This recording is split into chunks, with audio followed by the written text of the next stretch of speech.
يا مساء الفل عليكم، ازيكم يا حبايبي؟ عاملين ايه؟ يا رب تكونوا بخير وباحسن الاحوال.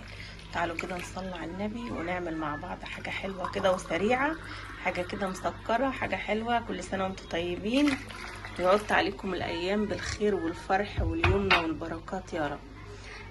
تعالوا كده نسمي الله. بسم الله الرحمن الرحيم. هنا معانا، حطينا هنا في البوله ديت 3 كوبايات من الميه، كوبايتين ميه لا مؤاخذه.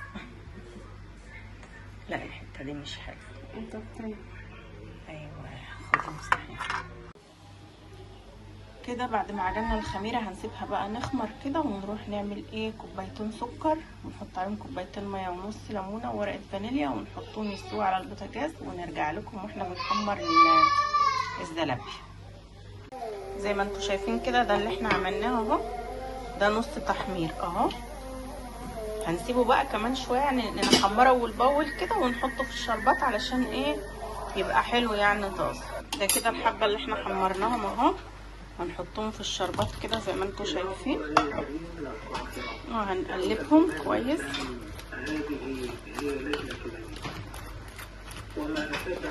ونطلع بقى دي اللي احنا حمرناها نص تحمير زي ما انتم شايفين كده، عشان ايه؟ لما نيجي نحمر يعني اول باول نحطها في الزيت تتحمر بقى باللون ده زي ما انتم شايفين. دي بسم الله ما شاء الله كده عملناها وحطينا لها الشربات، يعني ايه على حسب الاكل، عشان طبعا احنا لسه فاطرين دلوقتي ومفيش نفس لها. لو حمرناها وجينا ناكلها يعني هتستطرى كده وتبقى مبروله مش حلوه، لازم تكون سخنه زي ما انتم شايفين كده.